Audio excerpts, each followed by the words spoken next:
जय सरस्वती माता। सुप्रभात दोस्तों, वेलकम टू S2 क्लासेस। तो जैसा कि हमने अभी 5 मार्क्स का दो क्वेश्चन अपलोड किया, 2 क्वेश्चन। तो एक बच्चे की डिमांड आई कि सर एलिमिनेशन समझा दो, क्या होता है। तो पहले समझ लो एलिमिनेशन क्या होता है। एलिमिनेशन रिएक्शन क्या होता है, क्योंकि बोर्ड के एग्जाम का टाइम है तो हम एकदम जल्दी में आपको बताएंगे। और अभी आपके लिए वही ज्यादा फायदेमंद है कि आधे घंटे के अंदर में चीजों को समझा दे, धीरे चलने की टाइम नहीं। तो एलिमिनेशन को हम दूसरी भाषा में कहते हैं बीटा H प्लस एलिमिनेशन। अब एलिमिनेशन वैसे 2 तरह का होता है, एक E1 होता है, एक E2 होता है। लेकिन नॉर्मल एलिमिनेशन में क्या दिखेगा आपको, मान लो एक हमने लिया CH3 और यहाँ ले लिया CH2 और यहाँ ले लिया X should be chlorine, bromine या आयोडीन, कुछ भी ऐसा दिखेगा। अब इसमें क्या होगा कि अगर एलिमिनेशन होना है तो इस समय जो रिएजेंट आपको दिखेगा वो पहले समझ लेना है, या तो H2O दिखेगा, या तो CH3OH दिखेगा, या तो C2H5OH दिखेगा, और साथ ही साथ हीट दिखेगा। यानी ये तीनों में से कोई एक दिखेगा, उसके साथ हीट दिख सकता है, या आपको दिख सकता है, ज्यादातर देखने को मिलेगा एल्कोहलिक KOH या एल्कोहलिक NaOH या इथेनॉल यानी C2H5OH प्लस सोडियम मिथोऑक्साइड CH3COONA, या आपको दिख सकता है इथेनॉल प्लस सोडियम इथोऑक्साइड CH3CH2COONA। ऐसा कुछ में से अगर कुछ भी दिख जाए, इन तीनों के साथ हीट लगा हुआ या इन लोगों के साथ हीट ना भी हो, ऐसा कुछ दिख जाए तो समझोगे एलिमिनेशन रिएक्शन हो रहा है। एलिमिनेशन रिएक्शन में क्या करना है, अगर इसको ऐसा बना ले CH2 को यहाँ हम CH लिख के और एक H यहाँ लिख दे तो कोई दिक्कत है नहीं सर। तो क्या होता है, यहाँ से X हटता है और जिस कार्बन से X हटता है उसको अल्फा कार्बन कहते हैं। इसको CH2 ही रहने दो, इसको H लिखने का कोई फायदा नहीं है, इस CH2 को यहाँ H लिख लेते हैं, ठीक है। तो जो जिस कार्बन से X हटता है उसको अल्फा कार्बन कहते हैं और उसके बगल वाले कार्बन को बीटा कहते हैं। और इस जगह से जहां से X हटता है उसके बगल वाले कार्बन से हाइड्रोजन हटता है। X के हटने की वजह से इसके ऊपर प्लस आता है और हाइड्रोजन को हटाने के लिए ये दोनों इलेक्ट्रॉन अपना ले लेता है, जिसकी वजह से इसके ऊपर डॉट आता है और ये दोनों डॉट यहाँ पर एक डबल बॉन्ड बना लेता है और CH2 डबल बॉन्ड CH2 यानी एल्कीन का फॉर्मेशन हो जाता है। कहां से, अल्काइल हैलाइड से। और यही है एलिमिनेशन। एलिमिनेशन में अगर कुछ और दिख गया ऐसा CH3 CH2 CH2 CH2 CH3 और X, यहाँ CH है, ठीक है।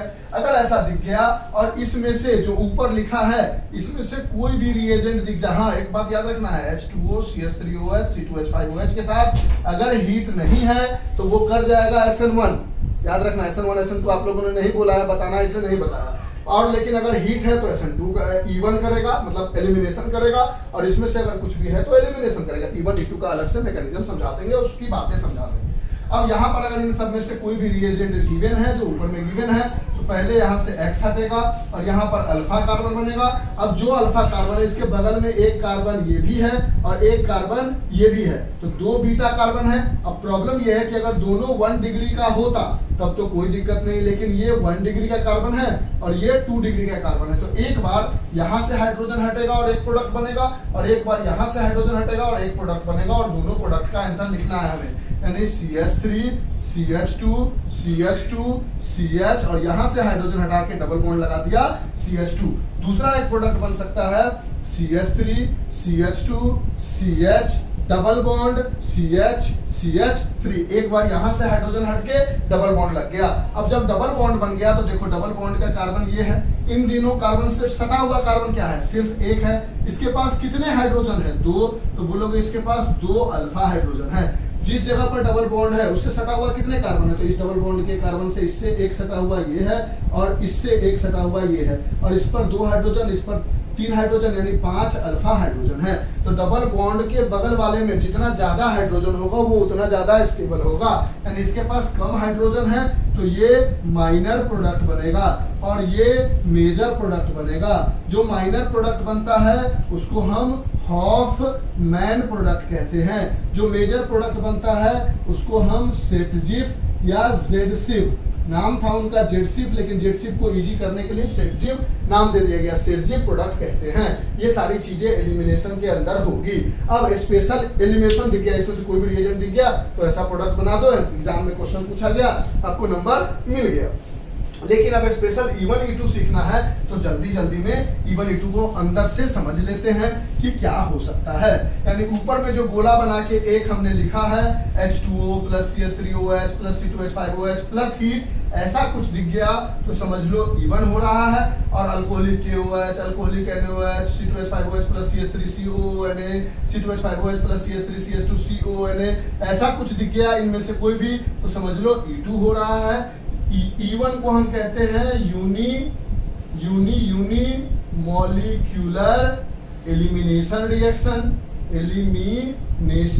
रिएक्शन, और इसको हम दूसरी भाषा में फर्स्ट ऑर्डर एलिमिनेशन रिएक्शन भी कहते हैं। E2 को हम कहते हैं बाय मॉलिक्यूलर एलिमिनेशन रिएक्शन, और इसको दूसरी भाषा में हम सेकेंड ऑर्डर एलिमिनेशन रिएक्शन भी कहते हैं। यानी ये सारी चीजें दिख गया तो E2 हो रहा होगा, और H2O CH3OH C2H5OH के साथ हीट दिख गया तो E1 हो रहा होगा। अब E1 E2 के मैकेनिज्म को समझा देते हैं। आप सब दिलों को नॉर्मल एलिमिनेशन से ही काम बन जाता, जो शुरू के हमने 10 मिनट में बताया है उसी से काम बन जाता, लेकिन अगर गलती से मैकेनिज्म पूछ लिया गया तो ऐसे मुंह खोलने से तो अच्छा है। तो E1 का अगर आप देखोगे तो आपने देख लिया कि H2O या CH3OH या C2H5OH प्लस हीट दिखेगा। हीट नहीं होगा तो ये सारे के सारे न्यूक्लियोफाइल बन जाएंगे, क्योंकि हीट है तो ये सारे के सारे बेस बन जाते हैं। अब इस समय जो रिएक्शन होगा, और ऑलरेडी आप पढ़ चुके हो कि SN1 हो या E1 हो या E2 हो, इन तीनों केसेस में जो हमारा स्टेबिलिटी होता है वो 3 degree greater than 2 degree greater than 1 degree होता है। सिर्फ SN2 में हमारा 1 degree greater than 2 degree greater than 3 degree होता है। क्योंकि हमें मैकेनिज्म लिखना है तो प्रॉपर 3 डिग्री का स्ट्रक्चर बना लेंगे ताकि समझने वाले को प्रॉब्लम ना हो। यहाँ X है और इस जगह पर हमने क्या यूज किया, H2O वगैरह, वो बाद में यूज करेंगे क्योंकि मैकेनिज्म निकाल रहे हैं। यहाँ पर हमने देखा इन दोनों में से जो इलेक्ट्रोनेगेटिविटी है वो X का ज्यादा है कार्बन से, तो X दोनों इलेक्ट्रॉन लेके चला जाएगा और X माइनस कहीं बन के रुक जाएगा। बच जाएगा हमारे पास CH3 के ऊपर प्लस आ जाएगा, क्योंकि इसमें हम लिखेंगे कि इसका जो इंटरमीडिएट है वो कार्बोकेटायन है। अगर कार्बोकेटायन है इसीलिए इसकी जो स्टेबिलिटी है वो 3 degree greater than 2 degree greater than 1 degree है, और जो इंटरमीडिएट कार्बोकेटायन है उससे फिर H2O या CH3OH या C2H5OH जुड़ेगा। कब? जब हम ज्यादा हीट का इस्तेमाल करेंगे।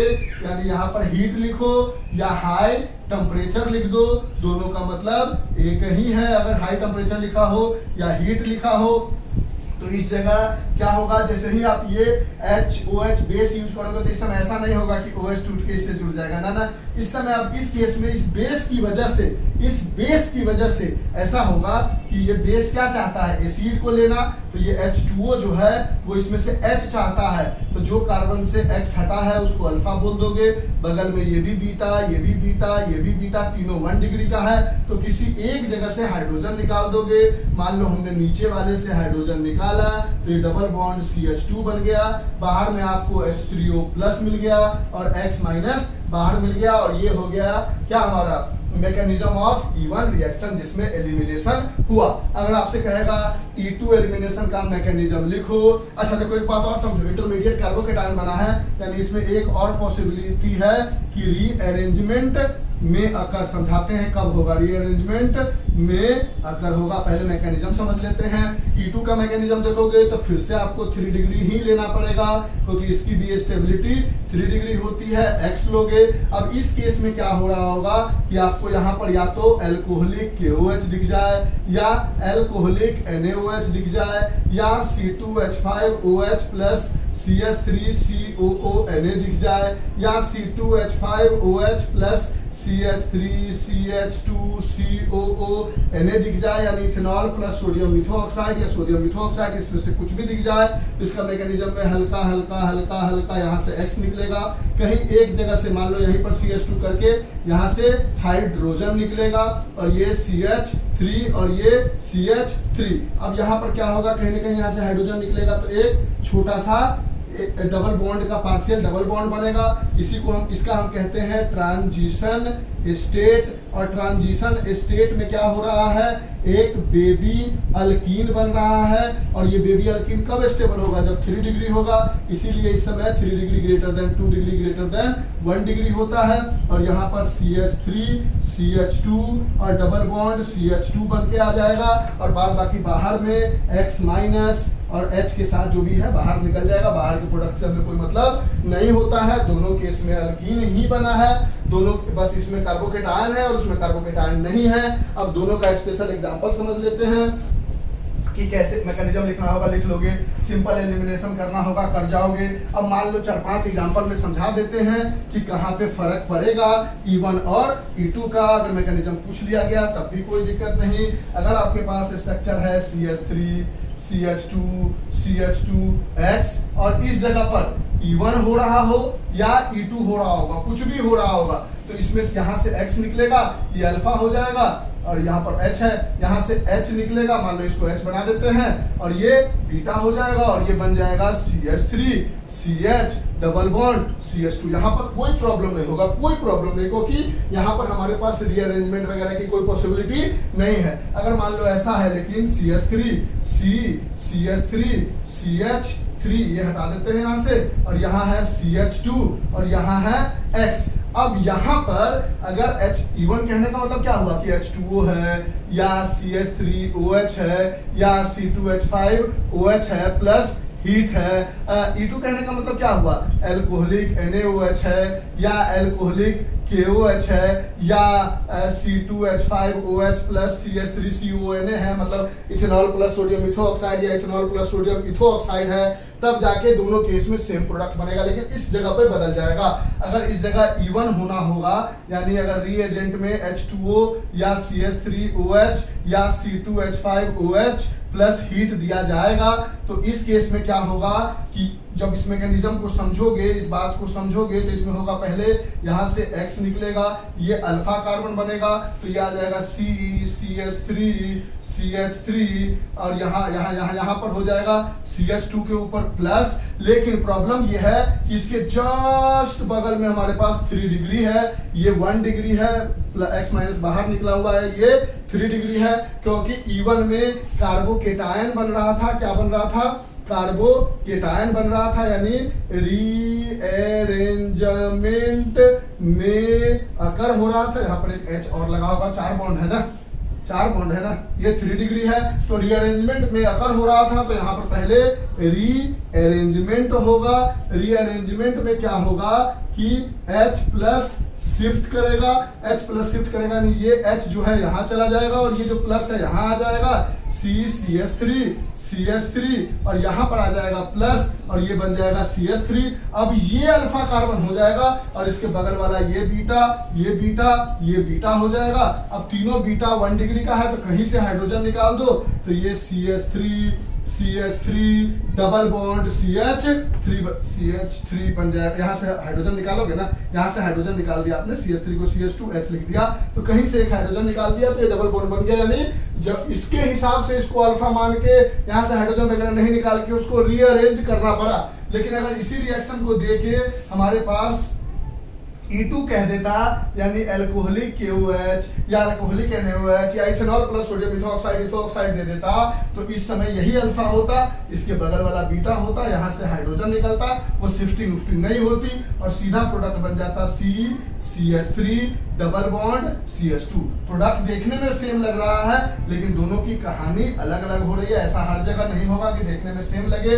हमने एग्जांपल ऐसा उठा लिया था कि दोनों का बाय प्रोडक्ट जो बन रहा है वो आपको सेम आ रहा है, लेकिन ओवरऑल आप कहानी समझ गए कि अगर E1 होना होगा तो प्लस के बगल में अगर 3 डिग्री वगैरह दिख गया तो उसमें शिफ्टिंग की पॉसिबिलिटी हो जाएगी, यानी पहले प्लस यहाँ से यहाँ शिफ्ट करेगा, उस प्लस के हिसाब से डिसाइड होगा अल्फा कौन है और बीटा कौन है, यानी ये 3 डिग्री वाला अल्फा कार्बन बन जाएगा। और इस केस में अल्फा कार्बन यही है और इसके बगल वाला कार्बन ये बीटा है और इससे हाइड्रोजन निकल गया, ये सब बीटा नहीं बना।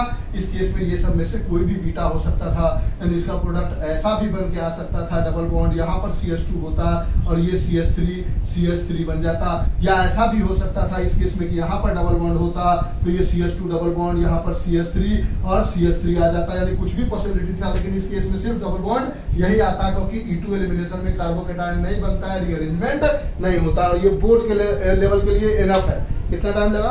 हमें 30 मिनट्स के अंदर बताना था, अरे 15 मिनट्स में बता दिया। तो हमने बहुत आसानी से, बहुत आसान तरीके से आपको E1 E2 की कहानी समझाई, मैकेनिज्म समझाई और क्वेश्चन कैसे कैसे पूछा जा सकता है उसकी कहानी समझाई, इसलिए घबराने की जरूरत नहीं है। अच्छे से देखोगे तो समझ में पक्का आएगा। चलिए बाय। ये बोर्ड के लेवल के लिए इनफ है, जेईई अभी बात नहीं करेगा, अभी बोर्ड के लिए इतना इनफ है जिससे आपको प्रॉब्लम नहीं होगी। बाय।